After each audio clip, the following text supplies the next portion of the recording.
ตัวมาเนี่ยมันสิพุทธเกิดมาเห็นเขาแก่บ่ได้เนี่ยตอนนะตัวแก่ในขณะที่นี่แหละในขณะที่อยู่ทุกเมื่อนี่แหละนะแก้ไขโดยการปฏิบัติธรรมแล้วก็อาศัยธรรมะพุทธเจ้าเป็นตัวเอาไปพิจารณานะพิจารณาหมายถึงมาคิดเรื่อยๆนะค่อยๆปรงว่างมันความคิดนะปรงว่างมันให้มันบ่มีผลกับจิตใจของเฮาให้มันเกิดเป็นภาพขึ้นมาเห็นอยู่ความทรงจำเห็นอยู่ว่าเคยสั่งกรรมเตือนแต่กี้เคยย่านเคยบาดสะดุ้งเคยบาดเสียวนะแต่ว่าบานเวลาก็นั่งพิจารณาบานคันเฮาสามารถจะปล่อยว่างได้นะคือปล่อยว่างมันลงได้นะยอมรับตามความเป็นจริงนะบานมันเกิดขึ้นมาปั๊บเห็นเฮาก็เฉยๆนะก็ยอมรับตามความเป็นจริงมันก็หายไปนะหายไปคือมันบ่มีผลกับไอ้จิตใจของเฮานั่นเป็นว่าเฮาพ้นแล้วนะพ้นหมายถึงว่าเฮาบ่ไปยึดเอากรรมตัวนั้นมาเกิดความดีใจเสียใจนะถึงข้าวเวลาสุดท้ายมาปั๊บเนี่ยเฮาก็บ่ได้ยานนะเพราะว่าเฮาปลงว่างในขณะที่ยังแข็งแรงอยู่นะแข็งแรงอยู่การสิไปทาตอนจ่อๆเฮ็ดบ่ได้เลยนะมันสิกอดแน่นเลยกอดแน่นแบบแห้งนั่นแหละปลงว่างบ่ได้นะปลงว่างบ่ได้นอกจากสิได้สมาธิ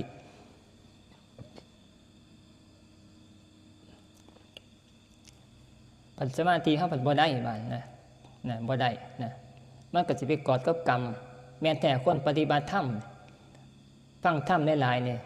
แห่งหัวจักว่าเหตุกรรมอะไรมันเป็นบาปบ้านมันก็ไปจับเอาแต่พวกข้อมูลมันหลายไปหมดละ บางครั้งอาตมาก็สิเว้าในแง่นี้นะคนปฏิบัติธรรมคนฟังธรรมนะหูธรรมหลายแต่ว่าปฏิบัติบ่ได้ไปเฮ็ดบาปกรรมบางอย่างผิดพลาดมาแห่งยานแห่งเลยพลาดมาแห่งยานแห่งเพราะว่าเจ้าของเคยศึกษามาหลายก็หัวใจก็เฮ็ดเนี่ยมันเป็นบาปบาปกับแห่งยานแห่งบาปอาจารย์สอนมันถือตั้งแต่พูดตั้งแต่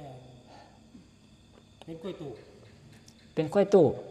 กินข้าวโยมแต่ว่าปฏิบัติยังไม่ได้เฮ็ดความบ่ดีอ๋ออย่างเป็นกล้วยตู่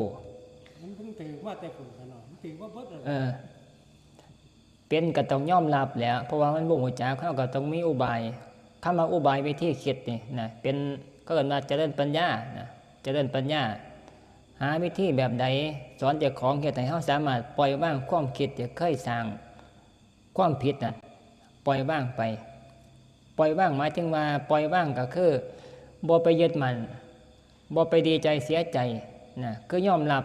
กรรมนั้นเคยสร้างมาเคยผิดมาแล้วเฮาก็บ่สามารถจะกลับไปแก้ไขได้นะเพราะว่าอดีตมันก็ผ่านไปแล้วเห็นบ่สวดอ่านบทใดพัทเทกรตคาถานะอัตติตังนานวาขโมยะนับปฏิกังคิอนาคตังนะบุคคลไม่ควรตามคิดถึงสิ่งที่ล่วงไปแล้วด้วยอะไรและไม่พึงพะวงถึงสิ่งที่ยังไม่มาถึงนะเห็นบ่นี่เป็นธรรมพระพุทธเจ้าเป็นสอนนี่ธรรมพระพุทธเจ้าได้นี่สอนนะยืนยันว่าให้คนเฮานี่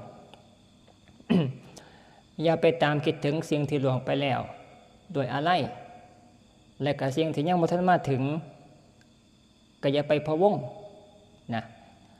ให้อยู่ในปัจจุบันนะพระพุทธเจ้าสอนแนวนี้นะเฮาก็เชื่อเพิ่นบ้านเฮาก็หาอุบายเฮ็ดจังได๋ก็จะเฮ็ดได้แนวคือเพิ่นว่าสินะก็อาศัยการคิดทวนเบิ่งคืออาตมาเว้านี่แหละทวนเบิ่งยอมรับสอนเจ้าของเรื่อยๆทุกนาทีทุกวินาทีนะบอกเจ้าของคอยสอนไปเอาไปมาใจมันยอมรับได้บาดนี่มันก็ค่อยๆปล่อยว่างไปมันสิบ่ปล่อยว่างแบบโยนตกตุบเด้อันนั้นคือได้สมาธิแม่นอยู่คันคนได้ฌานได้สมาธิมันพิจารณามันเห็นแล้วมันก็ทิ่มปุ๊บตกตุ่มเลยนั่นคือคนได้ฌานได้สมาธิได้เครื่องมืออันเอกนะคิดเห็นเป็นโทษแล้วก็ทิ่มทันทีตอนนั้นเลยนะแต่ว่าเฮาบ่ได้สมาธิเฮาต้องพิจารณามันสิค่อยๆกัดก่อนไปเรื่อยๆค่อยๆทิ่มค่อยว่างโดยที่เฮาบ่รู้สึกโตนะค่อยๆปล่อยว่างเอาไปมาถึงข้าวเวลามันว่างได้ดีมันจะค่อยสิรู้จักว่านะมันบ่ดีใจบ่เสียใจในกรรมในส่วนนี้เฮ็ดผิดพลาดแล้วจะค่อยรู้จักบาดจะค่อยรู้จักเกิดว่าการเจริญแบบปัญญาวิมุตติใส่ปัญญาในการเป็นตัวนำคอยเฮ็ดซ้ำๆคอยพิจารณาซ้ำๆนะ ไปเรื่อยๆนะมันคอยกัดก่อนไปมันก็คอยว่างไปเรื่อยๆนะความคิดเจ้าของต้องอาศัยการเฮ็ดต่อเนื่องแล้วก็คอยปล่อยว่างไปนำเรื่อยๆนะในขณะที่มันปล่อยว่างไปเท่าเล็กเท่าน้อยเฮาสิบ่รู้จักดอกนะคันเฮาบ่มีสติแบบละเอียดนะแต่มันปล่อยว่างไปในตัวของมันอยู่นะเฮ็ดนะการสิไปเรียนมาเฮ็ดโดนๆอย่าค่อยสิมาคิดพิจารณานะมันก็บ่ได้แล้วมันบ่ต่อเนื่องต้องเฮ็ดต่อเนื่องเรื่อยๆนะต้องขี้ค่ายนะเวลานั่งภาวนาเนี่ยก็เวลานั่งสงบนี่แหละนั่งสงบเนี่ยก็เอากรรมตัวนั้นมาพิจารณานะมันก็สิปล่อยเดี๋ยวไว้นะอาศัยความสงบเป็นฐานนะมันก็ปล่อยเดี๋ยวไว้อยู่นะแต่ว่าเวลาอยู่ปกติย่างไปหันไปนี่ก็มาคิดอีกนะให้ปล่อยไปเรื่อยๆนะไปมันก็ปล่อยได้นะปล่อยได้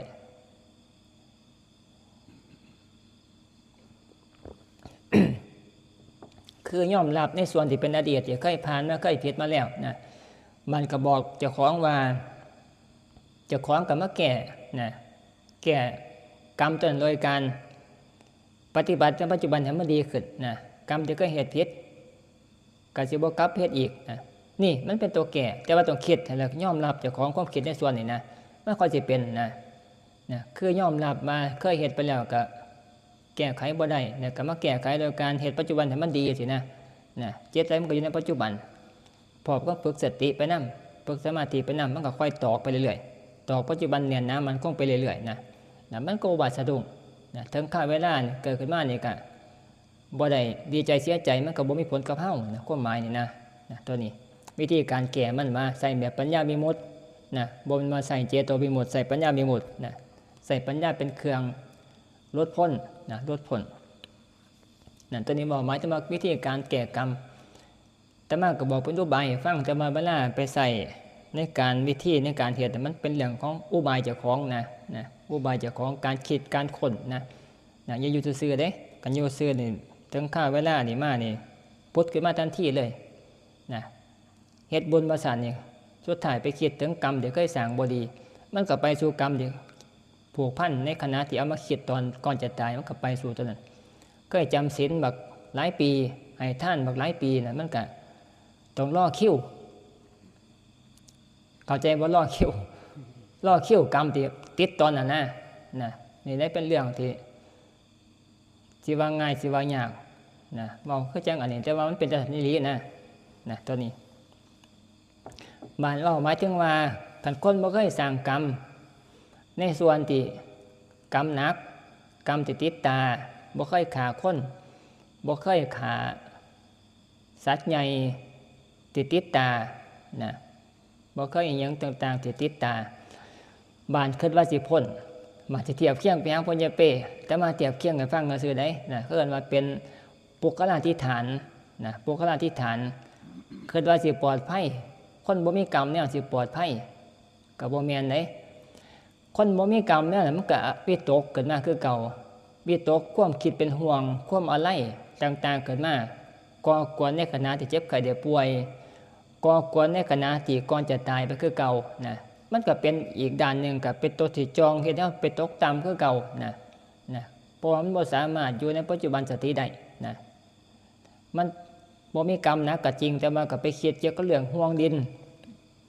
ห่วงดินห่วงลูกห่วงหลานห่วงสารพัดอย่างและก็ย่านตายพร้อมห่วงร่างกายจังซี่เกิดในจิตใจเกิดความเศร้าหมอง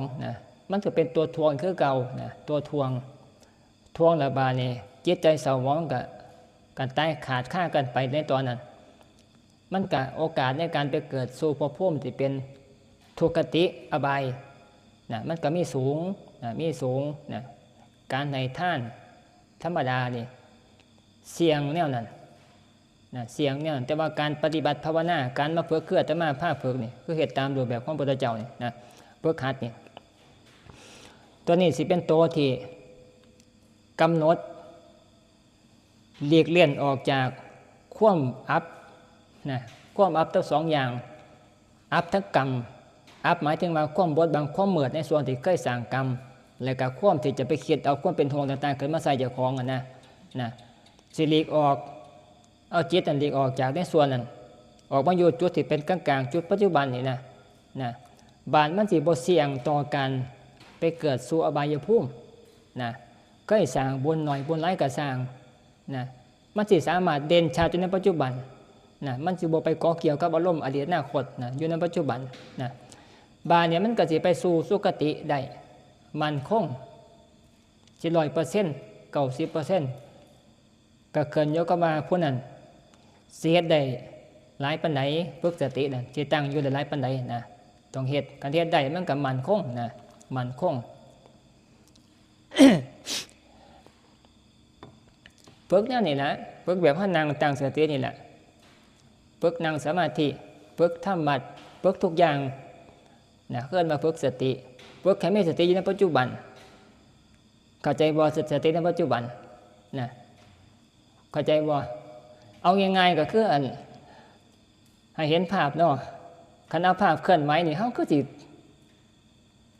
บ่เข้าใจดอกเห็นข่าวๆซื่อๆแต่บ่เข้าใจนะเอาแบบซ้ำนั่งสมาธินี่นะตอนท่านนั่งสมาธิเอาตอนนั่งสมาธิสามารถมีสติคล่องร่างกายเจ้าของได้บ่จังซี่นะนี่คือสติปัจจุบันอยู่ในร่างกายเจ้าของบ่ไปคิดเกี่ยวกับเรื่องของเกี่ยวกับเรื่องภายนอกนะจะเป็นกังวลนะบ่คิดไปเรื่องเฮือนเรื่องซ่านเรื่องลูกเรื่องหลานสารพัดเรื่องที่มันออกไปจากนอกกายนั่งสมาธิแล้วก็มีสติรู้อยู่ในร่างกายเจ้าของหายใจเข้าหายใจออกอยู่ก็เห็นอยู่ซ้ำนี่นะความฟุ้งซ่านก็มีอยู่แต่ว่ามันก็เกิดขึ้นมันก็ผ่านไปก็คือกับผ่านไปเกิดซ้ายกับผ่านไปขวาเกิดขวากับผ่านไปซ้ายแต่ว่าจุดที่ตั้งอยู่ก็คือสติที่ตั้งอยู่รู้อยู่ลมหายใจเข้าหายใจออกนี่นะหัวอยู่เป็นหลักอยู่นะในส่วนนี่ซ้ำนี่ก็ได้แหละแม้นสิบ่เป็นสมาธิเป็นฌานก็สร้างแต่ว่าซ้ำนี่สามารถตั้งสติได้สามารถที่จะเฮ็ดให้สตินี้มีความผ่องใสในปัจจุบันนะมันก็สามารถ90 ถึง 100% ในการไปเกิดสวรรค์ได้เพราะหยังเพราะว่าสติมันอยู่ในปัจจุบันอยู่นะความฟุ้งซ่านมันก็มีอยู่แต่ว่าเฮาบ่ยึดมั่นเฮาเห็นซื่อๆเห็นมันผ่านมาแต่ว่าเฮาบ่ยึดมันก็ผ่านไปเอาไปมันก็คอยหายไปเบิดไปนะบ่ทันเข้าฌานเด้ตัวนี้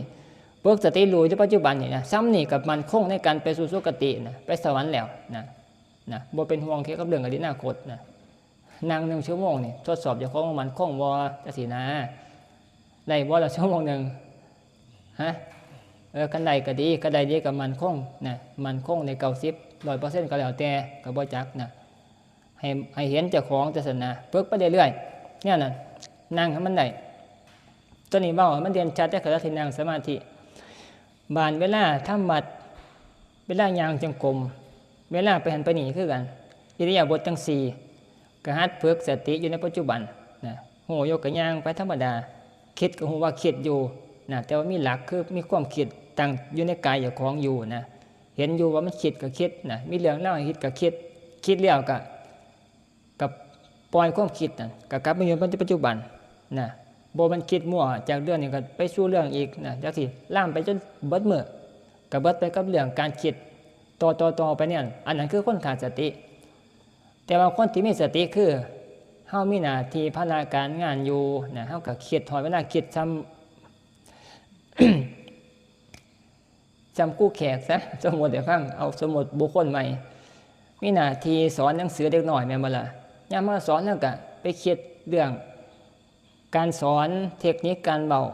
แล้วก็วิชาที่สอนนักเรียนเฮาก็ใส่ความคิดไปกับเรื่องสิ่งนั้นก็ถึกแล้วบานเบิดฮอดเวลาเช้าสอนแล้วบัดนั้นก็เอาสติกลับมาอยู่กับกายเจ้าของนะฮู้เจ้าของอยู่นะมีสติรู้อยู่ในเจ้าของอยู่นะนี่เขาเอิ้นว่าดึงสติกลับมานี่ซ้ำนี่ก็ได้แล้วหอดเวลาคิดไก่คิดแล้วก็หยุดแล้วก็หูจักกลับมาสู่เจ้าของนะนี่คนมีสติแต่ว่าบานคนที่บ่มีสติส่วนมากสิบานนี่บ่ได้ฝึกสติแต่บานสอนแล้วปั๊บเบิดเวลาเบิดคาบเรียนเล็กน้อยก็ยังไปคิดเรื่องนั้นกูสอนถึกบ่นอจังซี่นะก็คิดเรื่องคาบต่อไปมื้ออื่นสิสอนหยังนอสินะคือมันล่ามไปเรื่อยนะมันบ่มีการหยุดนะการฝึกสติหมายถึงว่าตอนคิดไก่คิดเบิดหน้าที่กับอยู่กับเจ้าของนะสามารถหยุดได้ความหมายนะหยุดสติได้หยุดความคิดเจ้าของเนี่ยมันอยู่ปัจจุบันนะนี่การฝึกหัดสติในอิริยาบถการเป็นอยู่ในชีวิตประจำวันนี่เราฝึกแนวนี่เติมเข้ามานั่งสมาธิกับมานั่งฝึกสติ หอดทำบัดเวลาทำบัดแม่นบ่ล่ะ เวลาทำบัดก็มีสติรู้อยู่ในคำสวดเจ้าของนะในขณะที่บทสวดมนต์บทไหนนะโมตัสสะภะคะวะโตอะระหะโตสัมมาสัมพุทธัสสะก็รู้อยู่ในส่วนนี้ในคำสวดนะรู้อยู่นะบนมาไปหูสวดอยู่เพราะความชำนาญแต่ว่าใจไปคิดเรื่องอื่นจังซี่นะตัวนี้ก็สิหูจักอยู่ตัวแม่แอมตัวนี้เป็นทุกคนนั่นล่ะคือบ่มีสตินะสติบ่อยู่กับไอ้บทสวดมนต์สวดได้เพราะว่าความชำนาญสวดได้เพราะความชำนาญเพราะความจำได้แต่ว่าไปคิดปรุงมามื้ออื่นนี่กูสิเมื่อจักโมงนอเขาสิซื้อยางบ่นอจังซี่นะมันสิได้แต่ว่าสวดถึกเสยได้ตัวนี้คือความขาดสติเนี่ยสติมันมีอยู่แต่บ่มีสัมปชัญญะนะสติต้องคู่กับสัมปชัญญะสติรู้ความคิดอยู่แต่ว่าบ่รู้กายนะเขาเอิ้นว่าสติการคล้องโลกธรรมดาทั่วไปบ่แม่นสติเอามาฝึกสมาธิฝึกปัญญาในส่วนที่พุทธศาสนาในการเอามาฝึกหัดเกี่ยวกับเรื่องพุทธศาสนานี่การฝึกไปสู่สวรรค์โดยนะมั่นคงนี่จนหอดถึงซึ่งนิพพานสติต้องมีคู่กับสัมปชัญญะนะมีความรู้ในความคิดเจ้าของด้วยและก็รู้ตัวเจ้าของด้วยนะรู้เจ้าของอยู่นะรู้เจ้าของอยู่นะซ้ำกับเขานั่งล้มเขาล้มออกนี่ได้ก็เห็นร่างกายมันหายใจนั่งเบิ่งกระเสือแล้วสินะนั่งจะสิเห็นความคิดเจ้าของว่ามันเบิ่งตั้งงานให้ตั้งมาในขณะนี้สิเบิ่งล้มเขาล้มออกเบิ่งร่างกายมันหายใจเข้าหายใจออกเอาตัวนี้เป็นตัวตั้งอยู่เบิ่งอยู่บานมันก็เห็นล้มเขาล้มออกขั้นตอนไหนที่เห็นล้มเขาล้มออก คือว่ามันขาดสติเป็นอย่างพอบ่เห็นล้มเขาล้มออกพอไปคิดเรื่องอื่นมันก็ตามความคิดไปมันก็บ่เห็นล้มเขาล้มออกแม่นบ่แม่นนั่นแหละที่ว่าให้ฟังที่ว่าแบบอันนี้นะจักหน่อยนึงนะที่แรกตอนนั่งสมาธิเด่นกำหนดตั้งใจว่าสินั่งเบิ่งล้มเขาล้มออกอยู่กายเจ้าของนี่แหละคันมีสติอยู่นี่ สิเห็นลมมันเข้าเห็นลมมันออกสิเห็นชัดบ่ชัดก็สร้างนะคันเห็นชัดเนี่ยคือว่าสติก็มีหลายคันเห็นน้อยนึงเข้าอยู่สติก็มีอยู่บ่หลายแต่ว่าก็บ่ทันไปเด้บ่ทันไปบ่ทันหนีไปเบิดนะคันเห็นว่ามันเข้าอยู่น้อยนึงน่ะมันเบิ่เนี่ยก็ยังมีสติอยู่นะแต่ว่าตราบใดในขณะที่ลมเข้าก็เสียไปเลยลมออกก็เสียไปเลยเนี่ยจิตใจสิไปหูเกี่ยวกับเรื่องโอ้เสียงจักรจันทร์อยู่พุ่นนั่นไปหูจักรจันทร์เสียงจักรจันทร์มันห้องจักโตนออยู่พุ่นลมบ่มีแล้วได้บานลมเสียได้แม่นบ่แม่นเริ่มลมเข้าลมออกนั่นคือบ่มีสตินะสติคือตอนสติบ่มีเผลอสติเอิ้นว่าเผลอสตินะเผลอสติบ้านนอกเขาอีกมาการเบิ่งลมเข้าลมออกบานนี่นะเบิ่งลมมันเข้าลมมันออกบานเห็นร่างกายเนี่ยมันหายใจเข้าหายใจออกอยู่ความรู้สึกเนี่ยเป็นผู้เบิงคือจิตเป็นผู้เบิงความรู้เป็นผู้เบิงเบิงลมมันเข้ามันออกนะเบิงไปเรื่อยๆเห็นอยู่เห็นร่างกายหายใจเข้าหายใจออกอยู่นี่เคลื่อนมามีสติพร้อมกับสัมปชัญญะสติคือความระลึกรู้นะเป็นนามธรรมนะคือความระลึกรู้สัมปชัญญะคือความรู้โตที่มันเคลื่อนไหวนะคือลมมันเคลื่อนไหวในร่างกายอยู่นี่ก็เรียกว่าสัมปชัญญะนี่แหละฝึกเนี่ยนี่สติสัมปชัญญะรู้ตัวเนี่ยนี่ไปเรื่อยๆต่อเนื่องกันไปบานนี่มันจะเป็นสมาธินะมันจะคอยก่อกลุ่มกันเข้าไปมันจะคอยใหญ่ขึ้นบานขันเราเห็นตอนเนื่องไปบานมันพ่อเดี๋ยวมันก็สิร่วมสงบปุ๊บลงไปเนี่ยนะที่เขาเลิกเขาเนี่ยมันได้เขาเลิกเขาหน่อยเขาละเอียดมันได้กระซังขึ้นอยู่กับบุญวาสนาผู้นั้นสะสมมาหน่อยไหนปานไหนบ่ทอกัน แต่ว่าจะนั้นต้องสงบแท้นะต้องสงบแท้บางคนเคยสะสมมาหลายเพียงแค่ร่วมจิตได้ซ้ำนี่ปั๊บมันก็เข้าสู่ฌานไปเลยสู่อัปปนาไปเลยแต่ว่าบางคนสะสมมาแต่พวกประวัติศาสตร์ก่อนบ่ทันหลายฝึกสติได้ซ้ำนี่รู้กายแล้วก็รู้สติรู้ลมเข้าลมออกอยู่นั่นจะได้ก็ต้องสงบลงวูบลงไปสู่ความสงบลมเย็นนะจิตใจจะมีความละเอียดเบากายเบาใจ มีสติชัดอยู่แม่นบ่เข้าฌานก็สร้างแต่ว่าซ้ำนี่ก็สงบแล้วเพียงพอให้ไปเกิดพรหมปฐมเฮายังไงพรหมสั้นต้นปฐมฌานแหละนะพรหมสั้นต้นนะซ้ำนี่ก็ได้ไปสู่พรหมแหละนะเพราะว่าการฝึกสติได้สงบขั้นต้นนะเอิ้นมาเป็นพรหมแหละนะในส่วนนี้นี่แหละการฝึกหัดนะก็คือจังบ่ยากนั่นน่ะฝึกหัดเพียงแต่ว่ามันต้องอาศัยการเฮ็ดต่อเนื่องนะเฮ็ด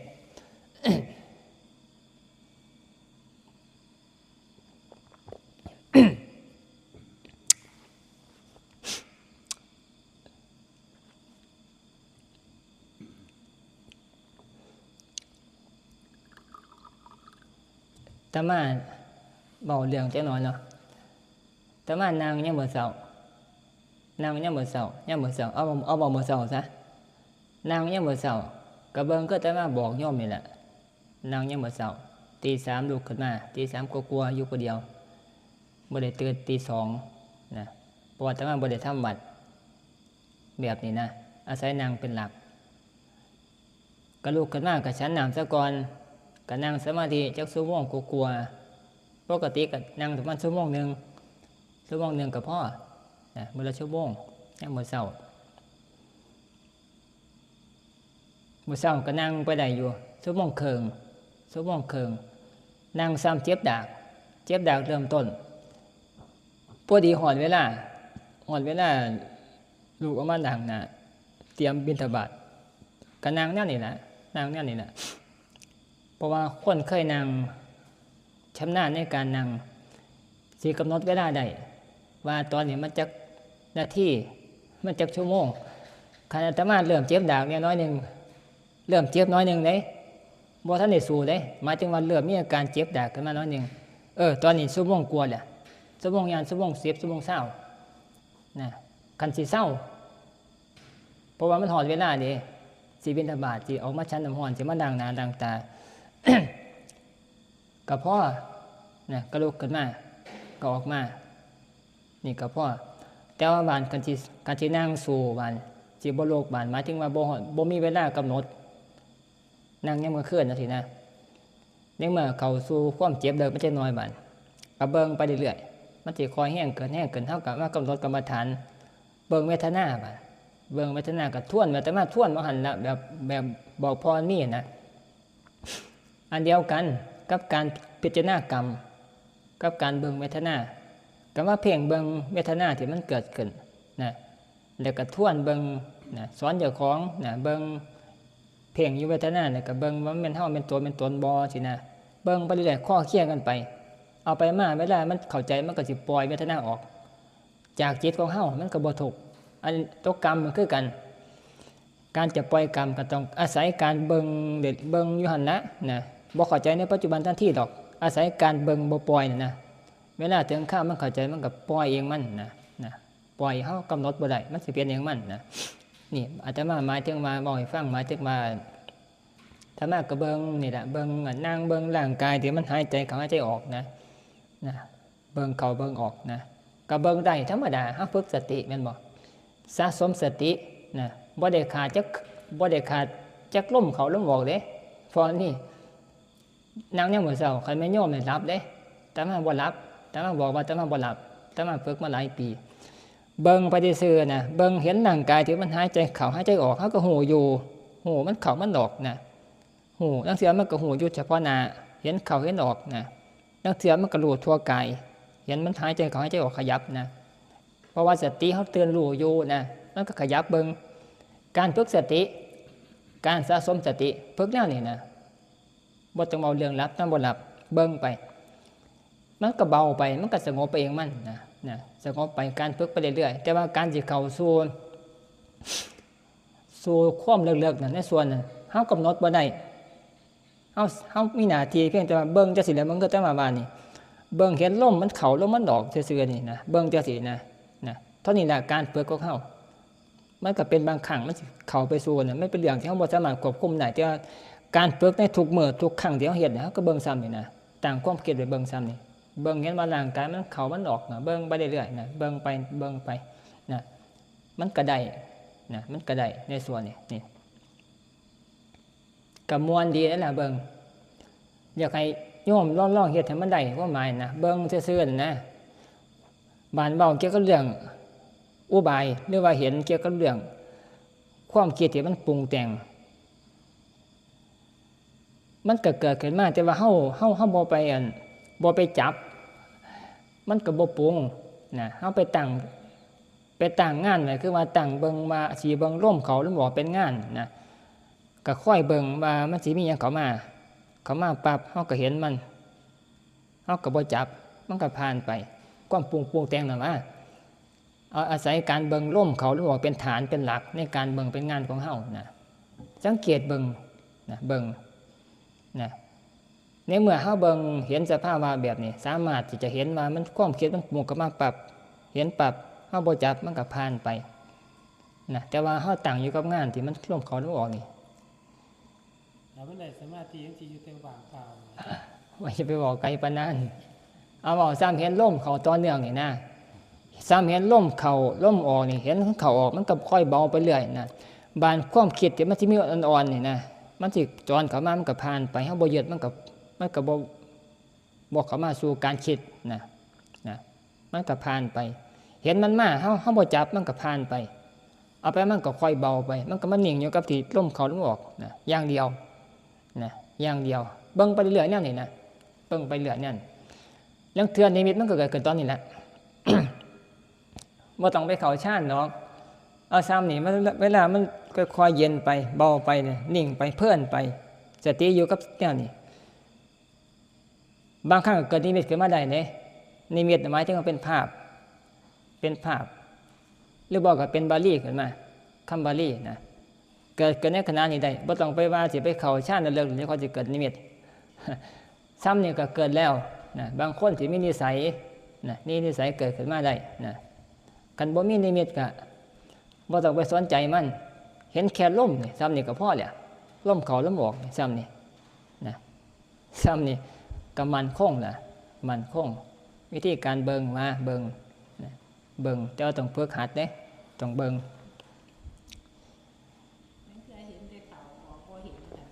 แต่ก็อ๋อมันลักออกแต่เหิงมันลักออกอยู่ดาก็จะคือ มันเข่ามันออกเป็นว่าสติมันอะไรนะสติมันเกิดมันเผลอแม่นให้เฮาเอาตั้งมาจังซี่นะเฮาเกิดเฮาสิเอาอันล่มเขาเป็นตัวตั้งมาถ้าเบิ่งมันจังซี่นะเบิ่งซื่อๆเบิ่งมันเข้ามันออกนะเข้าออกนะเป็นงานของเฮานะบานนี่พวกที่มันเกิดขึ้นมามันก็เกิดขึ้นมาแต่ว่าเฮาสิบ่ไปจับเฮาสอนเจ้าของอ่ะนะมันสิเกิดขึ้นมาปั๊บเฮาบ่ไปจับมันเฮาสิจับอยู่กับลมเขาลมออกเป็นหลักนะมันก็สิผ่านไปแต่ว่ากันเฮาเฮ็ดได้ซ้ำนี่ถือมาก้าวหน้าหลายเติบได้ส่วนมากมันเกิดความคิดขึ้นมาเฮาสิปล่อยจากลมเขามันสิไปจับอยู่ความคิดกับปรุงตัวนี้ปั๊บมันก็เทียมลมนะกันแนวนี้ยังบ่ทันได้ใส่บ่ทันได้ต้องเห็นมันเกิดขึ้นลมเกิดลมเขาลมบ่เนี่ยก็ตั้งอยู่เอาให้มันตั้งอยู่เป็นงานของเฮาบานความปรุงแต่งต่างๆขึ้นมานี่นะมันมาปั๊บเฮาก็เห็นเฮาก็บ่เอานะก็ผ่านไปนะผ่านไปต้องพยายามเห็นสภาวะแบบนี้นะสภาวะการเกิดขึ้นนะตั้งอยู่แล้วก็ดับไปของความคิดนะซ้ำนี่ก็ถือว่าดีแล้วนะดีแล้วพอแล้วละ